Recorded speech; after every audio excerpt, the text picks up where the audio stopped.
Hello guys! Magandang gabi sa inyong lahat at kain na po tayo. Ito yung ulam ko guys. So tinapa at saka itong dilis. Tortang dilis guys. Ayan. Nagprito na si Mrs. At meron pa akong tira na ito yung alimasag na ginataan. Meron siyang kalabasa. At ang sausawang po itong suka. Meron tayong pang minatamis na saging. Kain na po tayo. Bismillah. Bismillah. Dito lang tayo kumain sa lapag guys. Parang ganito sa Saudi Kumakain kami sa lapag at nakasalampak lang. Walang lamesahan at kamay-kamayan lang. Ito yung tortang dilis. Sausaw natin dito sa tupa.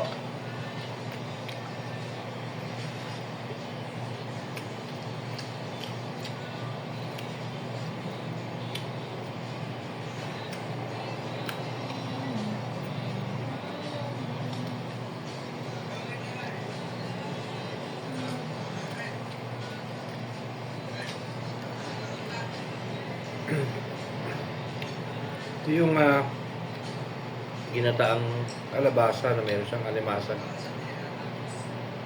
Napapalis na to kung hindi ko to kakainin ngayong gabi guys. Kaninang tanghali namin ulam.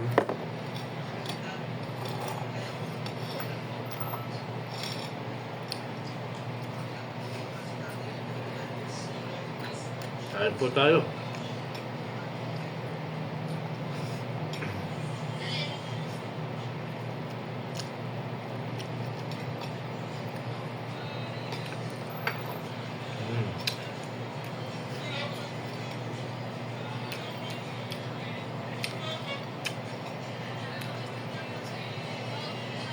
Taba nitong talangka guys Umiwalay na yung taba niya sa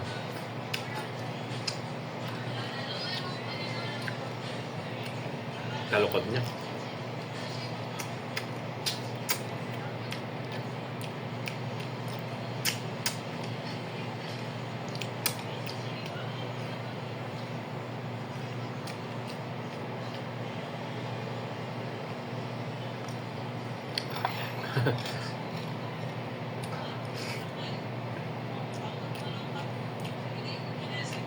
Kahit na maliit siya guys, mataba siya. Siksik Yan yung laman niya.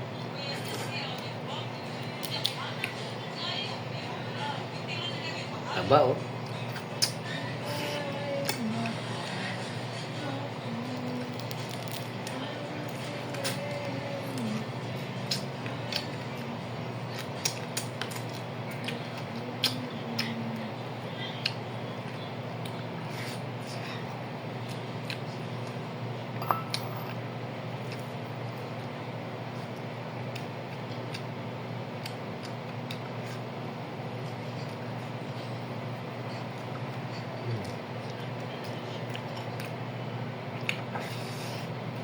Yun pa.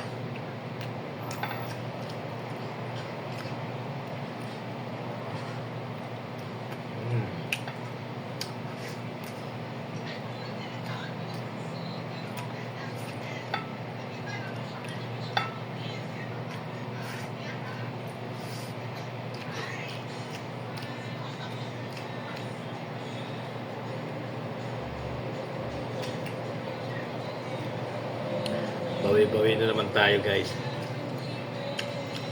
Ito, nagluto na naman ako ng asawa ko. Pagdating sa abroad na naman, sarili na naman tayo. Tayo mag-aasikaso, magluluto, maglalaba.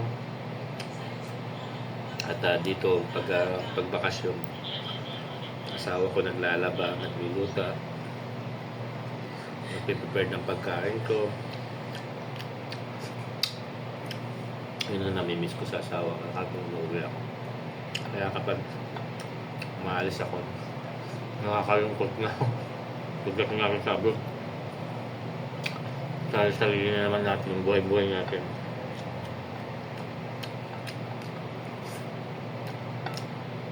Kapag may sakit ka,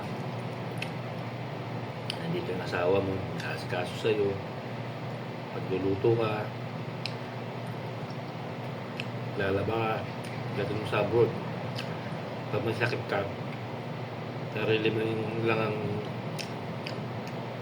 mag-aalaga sa'yo. Kikilos ka kahit masakit ang pakiramdam mo. Ganun. Kaya, kayo, sa mga mag-abroad ka, sana yung sarili nyo na mag-isa. Na wala kayong aasahan kung yung sarili ninyo, guys. Maniwala ka na.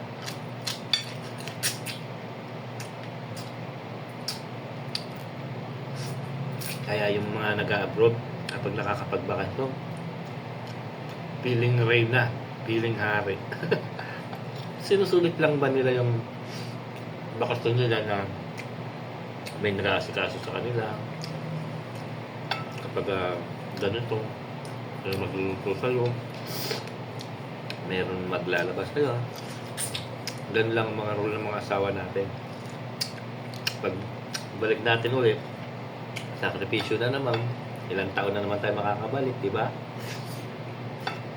At pag nandoon tayo, sakripisyo naman din yung mga pangangailangan nila na ibigyan natin, yung pera na ipapadala natin. Kaya kapag maglabakasyon tayo, sila naman ang mag-aasikaso sa atin. Yun lang. So ayan guys, matapos na akong kumain at binahagi ko lang buhay-buhay pa rin dito sa Pilipinas. Ayan yung buhay-buhay ko sa bakasyon.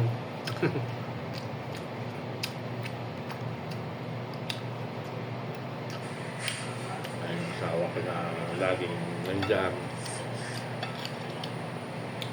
maasikaso sa akin, pagkain ko, sa mga damit ko, siya yung naglalaba, yung pagkain ko, siya nagluluto, pagkagising ko ng umaga, nakaprepare na yung pagkain ko. Yan ang mamimiss ko sa kanya guys.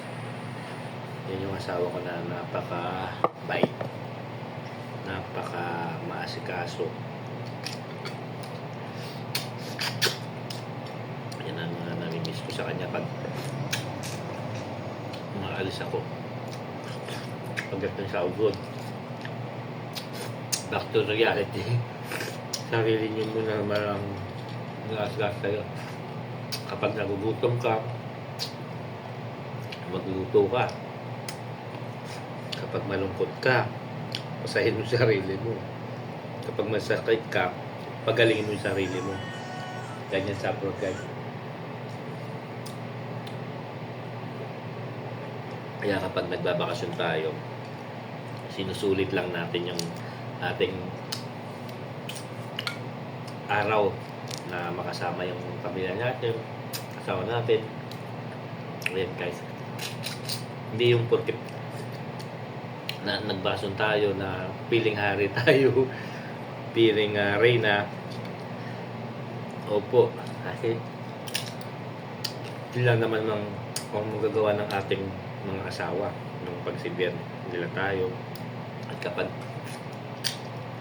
nasa abroad na tayo, trabaho na naman, sakripisyo na naman. So yan, sa mga ka-OFW natin yan, siguro relate na relate kayo sa mga sinasabi ko. Hindi naman tayo nananamantala, kundi sinusulit lang natin yung araw natin na mapagsilbihan tayo, na madama natin na mahalaga din tayo sa kanila, na yung kung ano yung pagbibigay natin na importante sa kanila ay sinusukli lang nila na bigyan tayo ng magandang trip, di ba? So, ayan guys, ganyan lang ang may share ko at may babahagi. Ayan. Ito yung aking minatamis saging. Sabi ko sa inyo, pagkakain ko, meron ako minatamis kundi saging, mangga, pinya, papaya, o ano pa man na makakain ko.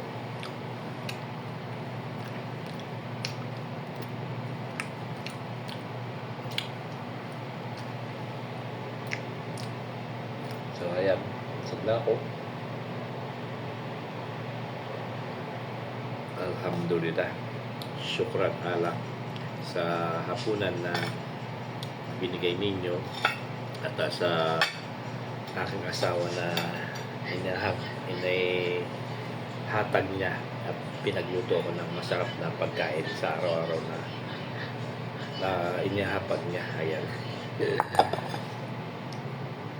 Ayan lang po ang buhay-buhay ng asan OFW. God bless. Yun lang.